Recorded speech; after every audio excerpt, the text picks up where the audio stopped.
Baik, bismillahirrahmanirrahim. Assalamualaikum warahmatullahi wabarakatuh. Waalaikumsalam warahmatullahi wabarakatuh. Waalaikumsalam warahmatullahi wabarakatuh. Alhamdulillahirrahmanirrahim. Wassalatu wassalamu ala asrafil anbiya'i wal mursalin wa ala alihi wa ashabihi ajmain. Alhamdulillahirrahmanirrahim. Puji syukur kita panjatkan kehadirat Tuhan Yang Maha Kuasa karena kesempatan dan kenikmatan yang diberikan yang begitu luar biasa, sehingga dalam kondisi yang seperti ini kita masih bisa bersilaturahmi. Bapak Ibu yang saya hormati, saya melihat di partisipannya sekarang sudah hampir 270 dan sepertinya masih terus bergabung ya.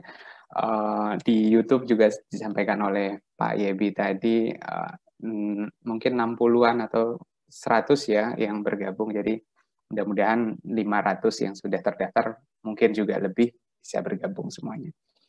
Pada kesempatan pagi hari ini tentunya ucapan terima kasih atas kepercayaan yang diberikan kepada kami untuk sedikit memaparkan apa yang sudah ya dipelajari Bapak Ibu. Ini konsepnya adalah sharing, karena Pak Kasam masih sendiri bidangnya pengolahan sampah, saya yang harus banyak belajar kepada beliau-beliau.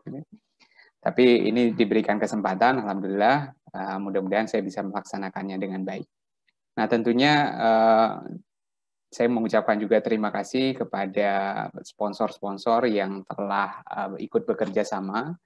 Yang saya hormati Bu Merlani dari Pirama, kemudian tim dari Pirama juga ada beberapa, kemudian Pak Kasam dari Fakultas Teknik Sipil dan Perencanaan UII, Pak Yebi, Bu Elita, kemudian ada Pak Erwan dan Pak Tarjo yang melengkapi materi saya. Tentunya mungkin saya akan mengupasnya dari segi teori sisi akademisnya, tapi saya sangat beruntung hari ini dipasangkan oleh orang-orang hebat.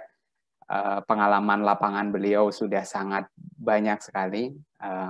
Rasanya kalau kita ketik Bank Sampah Gria Sapulidi gitu ya, di Google ketemu mungkin ribuan data gitu.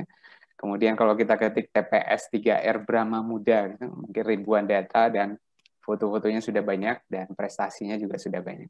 Harapannya materi secara teoritis atau akademis ini akan dilengkapi dengan materi oleh Pak Tarjo dan Pak Erwan nantinya. Nah, kurang lebih saya 30 menit ya, Mas Yebi ya? Iya, Pak Ira, 30 menit. 30 menit ya, oke. Baik, saya mencoba untuk memulai sedikit apa yang sudah saya coba susun untuk materi kali ini. Itu pengolahan sampah skala rumah tangga dan kawasan yang berkelanjutan. Giliran saya adalah berbicara tentang sistem pengolahan sampah berkelanjutan. Sebenarnya bagian ini ya gampang-gampang sulit juga gitu ya, karena kalau kita berbicara berkelanjutan ini PR-nya sebenarnya sangat banyak sekali gitu. Tidak terkecuali dalam bidang pengolahan sampah. Nah, kira-kira materi saya pada hari ini saya akan menyampaikan beberapa hal ya. Yang pertama adalah tentang sedikit overview sistem pengolahan sampah, terutama pengolahan sampah yang ada di Indonesia.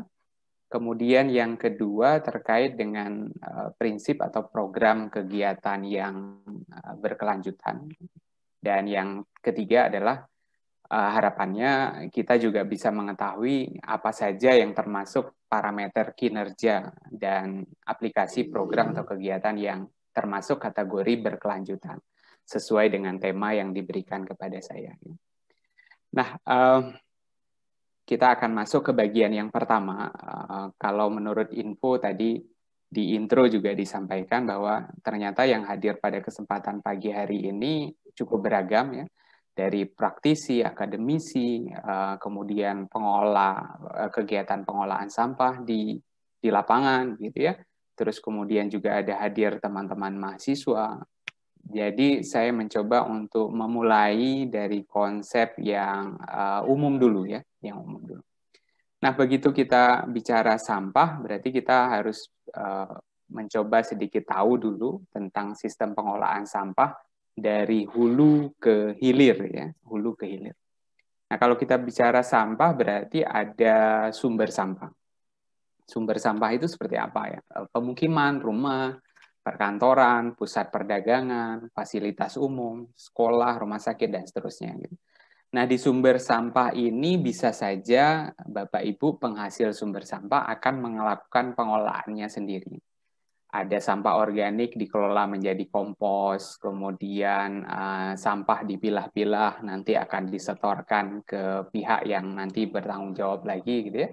Itu disebut sebagai individual system, gitu ya. Kita sepakati itu adalah bagian dari tanggung jawab individu kita dalam pengolahan sampah. Nah, ini pasti sudah juga sering didengar pastinya ya, konsep individual system ini. Kemudian selanjutnya adalah ada juga sebenarnya yang tidak terkelola gitu.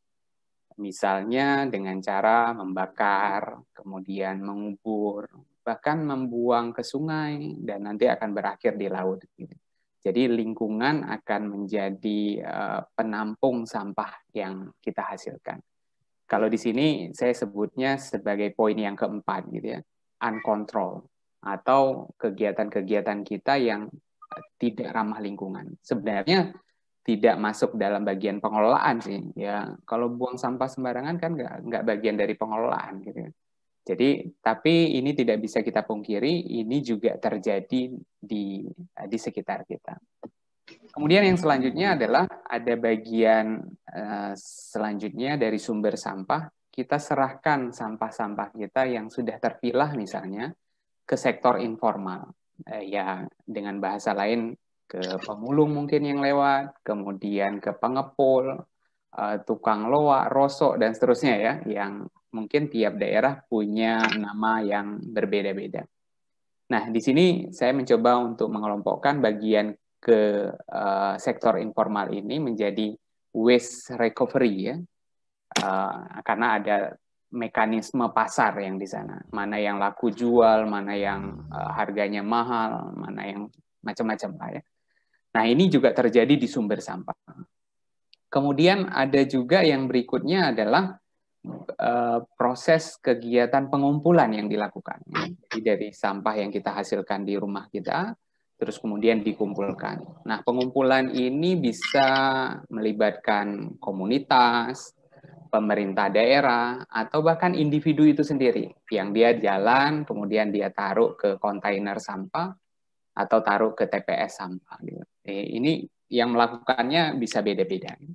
Nah, kemudian setelah pengumpulan bisa jadi akan berhubungan dengan sektor informal juga gitu. Di petugas yang ngangkut sampah, yang ngumpulin sampah kita ya milah-milah, terus kemudian sampahnya ada yang dijual.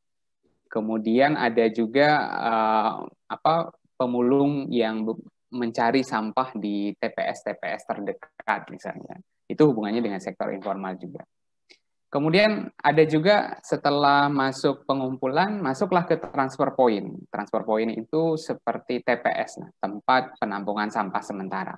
Artinya dia akan berpindah ke moda transportasi yang lebih besar, sampai nanti akan diangkut ke ujung sebuah sistem.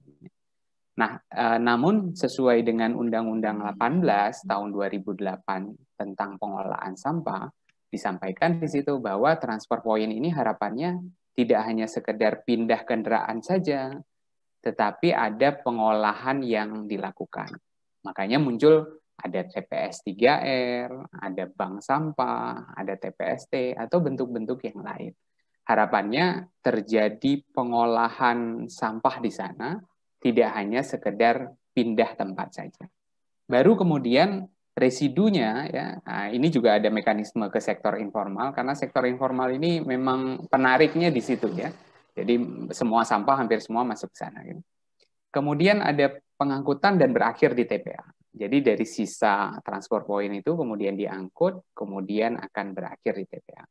Nah, proses pengumpulan, transfer point, pengangkutan, TPA ini disebut di bagian yang ketiga Bapak Ibu ya. Bagian yang ketiga adalah MSW ya, Management System atau Municipal Solid Waste Management System. Jadi sistem pengolahan sampah perkotaan yang pada umumnya terjadi dari pengumpulan hingga ke pengangkutan. Nah, walaupun di setiap sisinya akan ada yang kembali ke lingkungan gitu ya. transfer point ada yang kembali ke lingkungan, sektor informal juga ada yang bakar sampah juga, masuk ke industri menghasilkan limbah juga berakhir ke lingkungan. TPA pun tempat pemrosesan akhir sampah di setiap kota kita juga akhirnya ada yang masuk ke lingkungan juga.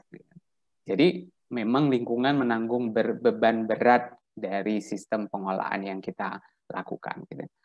Nah, pada saat bicara apa itu namanya pengolahan sampah, gitu ya, kita akan mencoba fokus di materi kesempatan pada pagi hari ini adalah bagian yang saya blok berwarna coklat atau berwarna merah ini. Kita akan ke TPS 3R, kemudian ke bank sampah untuk bisa menentukan sistem tersebut berkelanjutan atau tidak. Gitu. Jadi fokus materi kita hari ini hanya di bagian ini, Bapak Ibu. Saat kita berbicara berkelanjutan, jika keseluruhan aspek kita akan bahas, berarti parameter berkelanjutannya pun akan berbeda-beda. Gitu. Saat bicara nomor 2, waste recovery ke sektor informal, parameter berkelanjutannya juga akan berbeda. Saat kita bicara sistem individu akan berbeda juga. Saat bicara yang sistem pengolahan sampah perkotaan juga akan berbeda. Jadi pada kesempatan hari ini kita akan bicara di konsep berkelanjutan tapi hanya di poin TPS 3R dan bank sampah saja. Artinya ada pengolahan sampah berbasis masyarakat dan ya semi individu juga masuk di sana sehingga kita bisa ingin tahu berkelanjutannya seperti apa sih. Nah, saya mencoba mencari beberapa referensi, kemudian pengalaman di lapangan, teman-teman di lapangan coba dikumpulkan juga di sana. Kemudian ketemulah, maksudnya yang berkelanjutan atau tidak itu seperti apa sih ya? Tidak berkelanjutan itu misalnya fasilitasnya tidak digunakan. Ada TPS 3R sudah dibangun, ternyata tidak digunakan. Karena mungkin bisa jadi masyarakat di sana tidak butuh, gitu ya. Kemudian ada fasilitas yang tidak berfungsi, akhirnya ya rusak atau dia berubah fungsi malah ya. Seharusnya di sana ada bantuan untuk melakukan pengolahan sampah berbasis bank sampah, tapi ternyata tidak bisa berjalan dengan baik.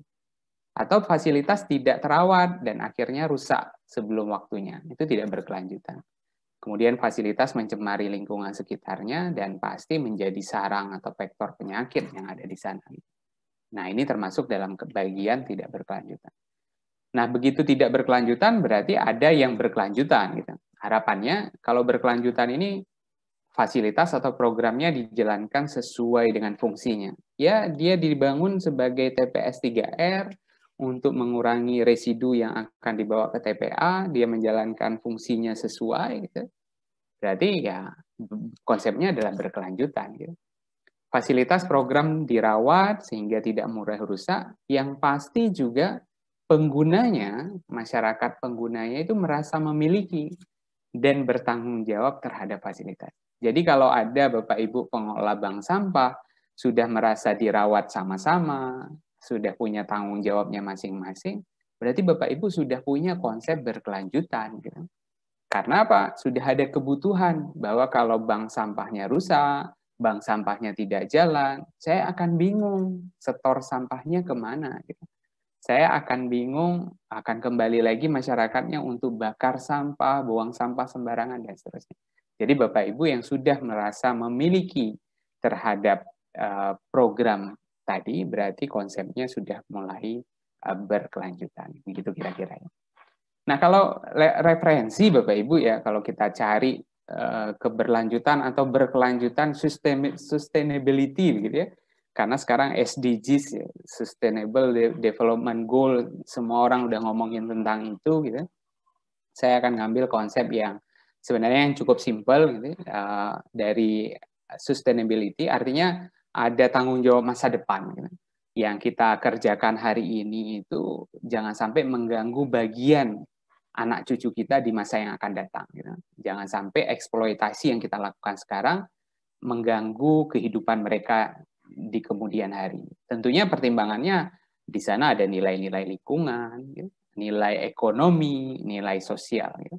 Jadi ada 3 pilar keberlanjutan yang digaungkan oleh hampir semua negara berbicara tentang environment, ekonomi, society, gitu. Lingkungan, ekonomi, dan sosial. Nah, saya coba menarik kalau Bapak Ibu pengelola bank sampah, TPS 3R, sedekah sampah, sekolah adiwiyata, atau apapun bentuk itu, kalau ngomongin 3 pilar ini sebenarnya Bapak Ibu sudah melakukan, berarti sudah sustain dong, gitu ya. Sudah berkelanjutan dong. Jika 3 pilar ini digunakan, maka pengelolaan sampah berbasis sumber, rumah tangga dan kawasan telah memenuhi kriteria keberlanjutan. Gitu. Bapak Ibu membuat bank sampah sudah ada visi lingkungan, ditambah visi sosial. Sosialnya pasti tinggi banget. Ya. Kemudian sudah juga berbicara masalah ekonomi, mana yang layak jual, mana yang tidak layak jual, sehingga disosialisasikan ke masyarakat dan seterusnya. Jadi kegiatan bank sampah dan TPS 3R itu sebenarnya sudah mencerminkan suatu sustainability yang luar biasa kalau pakai konsep pilar keberlanjutan ini. Nah, cuma ya tantangan kita di lapangan adalah data yang menunjukkan tidak seperti itu, Bapak Ibu. Jadi PR kita memang masih banyak. Jadi tantangan pengelolaan sampah skala sumber dan kawasan itu berdasarkan rilis dari Kementerian Lingkungan Hidup, ini cukup baru datanya, 2020 menunjukkan bahwa dari 11.330 bank sampah, ini bukan kata saya, tapi dari KLHK, itu menyebutkan bahwa hanya 37,18% atau hanya 4.000 bank sampah yang aktif. Berarti yang lain apa? Mungkin tinggal plang nama, bangunannya, atau tinggal pembukuannya, nasabahnya sudah tidak aktif, pengurusnya sudah berganti luar biasa, atau pengurusnya jadi sibuk di kader yang lain gitu ya. Jadi hanya 37%, tidak nyampe 50% bank sampah dalam kategori aktif. Kemudian juga ada rilis yang lain adalah di tahun 2016 ya, ada satu penelitian dari kampus besar di Indonesia, terus kemudian menyebutkan bahwa TPS 3R yang disurvei di Jawa, Sumatera, Kalimantan, hanya 12% ternyata yang berfungsi. 12%, ya, bisa dibayangkan Bapak Ibu, hanya berapa ya 12%. Tapi ini data lama, mudah-mudahan sekarang ya semakin tinggi kira-kira begitu ya. Jadi ini adalah PR kita bersama saat kita bicara pilar keberlanjutan tadi ya. PR kita masih besar gitu ya. Bahwa kita mengklaim diri kita sudah sustain dengan 3 pilar tadi, tapi ternyata di lapangan yang terjadi adalah banyak sekali tadi kegiatan-kegiatan yang dilakukan masih sangat rendah fungsinya gitu. Jadi PR kita bersama Bapak Ibu. Nah, yang menarik adalah saya mencoba untuk sedikit mengambil beberapa parameter lah yang kinerja tadi ya. Jadi untuk menilai keberlanjutan atau tidak itu pastinya kita butuh parameter. Berarti kegiatan bank sampah, TPS 3R tadi harus terlepas dari pilar keberlanjutan tadi, environment, sosial, kemudian ekonomi tadi kita sudah melakukan, sudah lewat lah Bapak Ibu, udah keren-keren banget ya. Para pengelola sampah mandiri. Berarti kita butuh parameter kinerja untuk menentukan kinerja Bapak Ibu. Untuk menentukan apa? Misalnya Pak, kinerja kalau kita bagi menjadi 2 ya, kinerjanya adalah misalnya begini, saya akan ambil dari penelitian yang dilakukan adalah, misal poin pertama adalah kita lihat dari jumlah sampah yang dikelola, ya, jumlah sampah yang dikelola. Elemennya lingkungan pasti. Kalau positif kinerjanya, artinya memiliki kinerja yang baik, berarti pengelolaan sampahnya, jumlah sampah yang dikelola itu semakin tinggi. Setiap hari semakin nambah, semakin nambah, semakin nambah. Tapi kalau kinerja negatif berarti ya turun. Gitu. Ada bank sampah ya semakin turun, semakin turun, semakin turun. Mungkin nasabahnya udah hilang. Gitu. Yang berhubungan dengan nomor 2. Nomor 2 adalah jumlah pelanggan, ya, jumlah pelanggan atau nasabah yang berhubungan dengan elemen sosial. Positifnya yang disebut positif berarti dia semakin naik, ya, semakin naik. Semakin hari jumlah pelanggan atau nasabah bank sampah atau pelanggan TPS 3R semakin naik, semakin. Kalau negatif berarti dia semakin turun. Kemudian yang ketiga adalah jumlah residu yang dihasilkan. Berarti kalau semakin besar, semakin positif, berarti semakin banyak sampah yang bisa ditampung, semakin banyak sampah yang bisa diolah, dan semakin sedikit residu yang akan dibuang. Ya. Dibuang kemana? Ke TPA, ke TPS, diangkut oleh truk sampah, dan seterusnya. Jadi jumlah residu yang dihasilkan semakin turun. Jadi kalau negatif berarti jumlah residunya semakin besar. Kita punya TPS 3R fungsinya adalah pengolahan, ternyata berubah fungsinya hanya menjadi TPS saja. Dari masyarakat dikumpulkan, kemudian residunya semuanya diangkut menuju ke TPA. Kemudian yang berikutnya adalah, yang keempat adalah nilai ekonomi. Ya.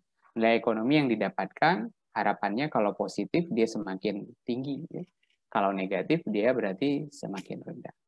Nah, menurut hemat saya ada parameter kinerja yang membentuk pola keberlanjutan, yaitu jumlah sampah yang dikelola, jumlah pelanggan atau nasabah yang ada, kemudian jumlah residu yang dihasilkan, dan nilai ekonomi yang didapatkan. Jadi 4 poin tambahan untuk menilai Bapak Ibu sudah melakukan pengolahan sampah berbasis sumber dan kawasan dengan berkelanjutan atau tidak. Jadi dari jumlah sampah yang dikelola, jumlah pelanggan, jumlah residu, dan nilai ekonomi yang didapatkan.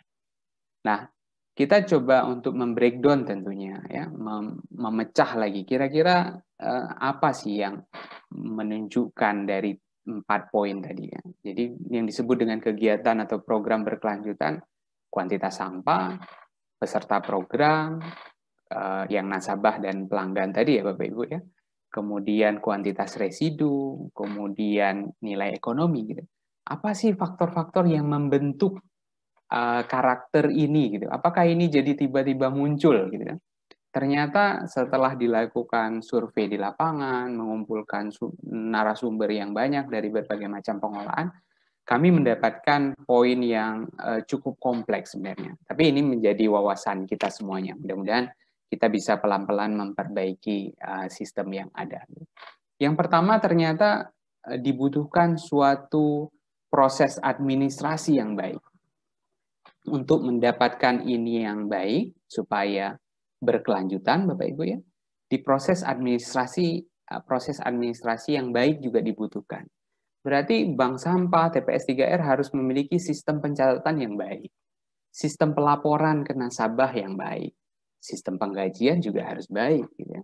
Kita tidak bisa mengharapkan sistem pengolahan sampah baik kalau yang mengolah sampah tidak layak dari segi kehidupannya di sana.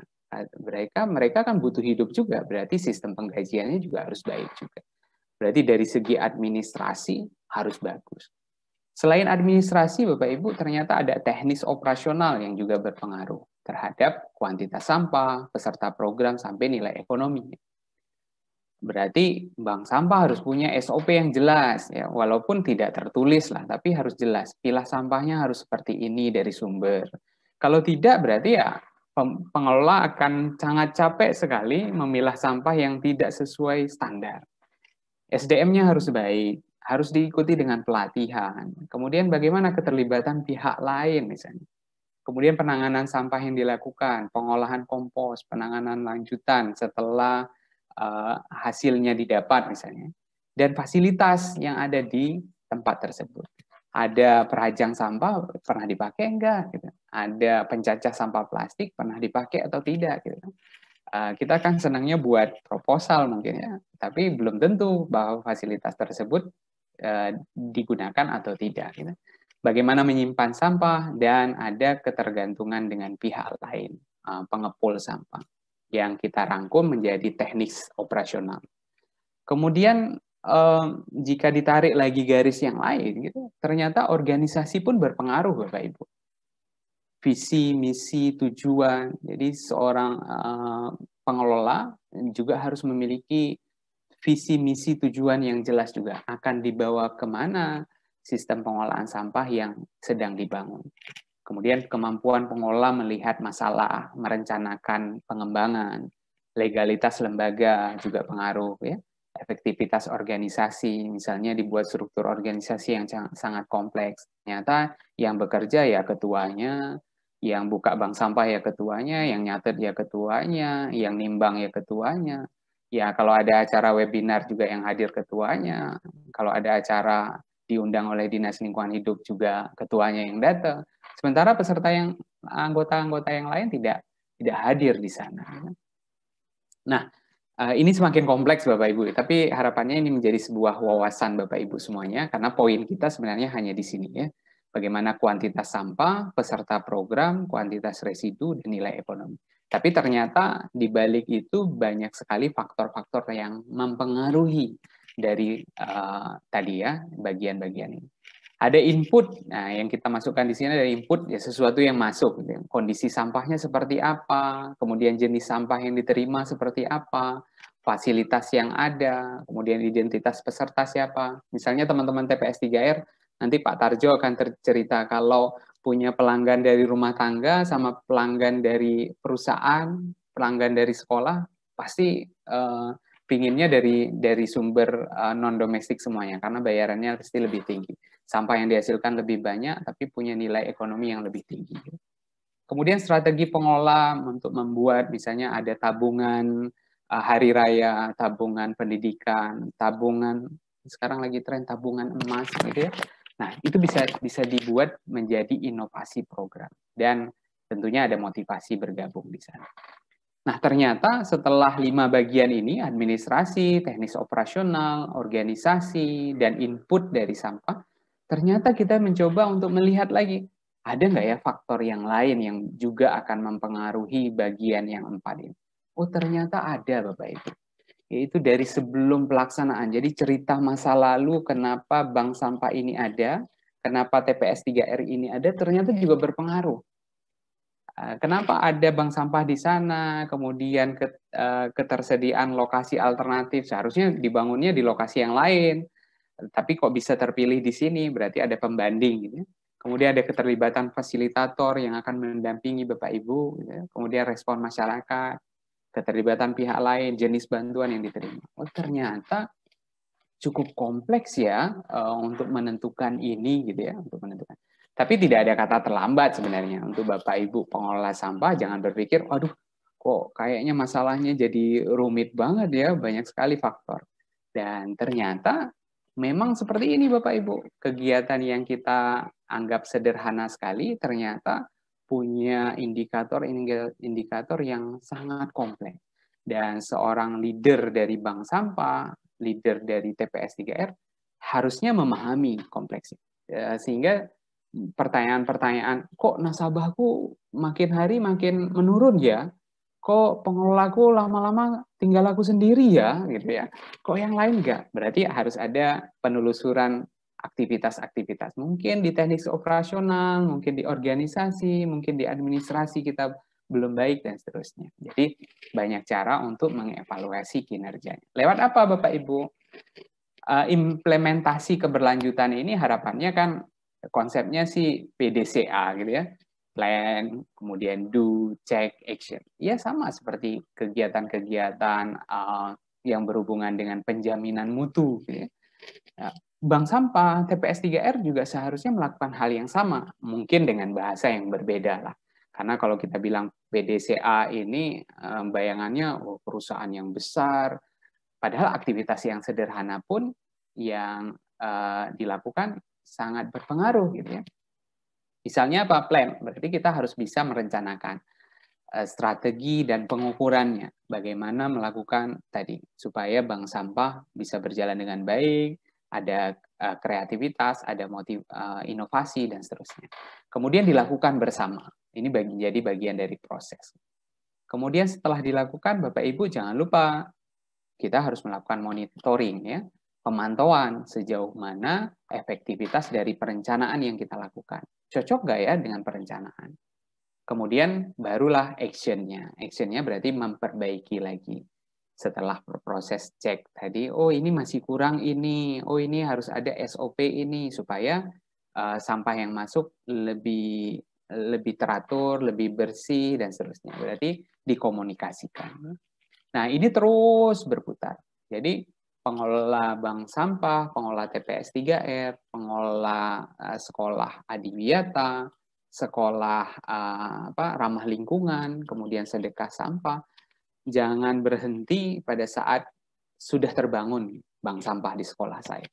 Sudah terbangun fasilitas untuk mengelola sampah di tempat saya. Berarti itu adalah start awal.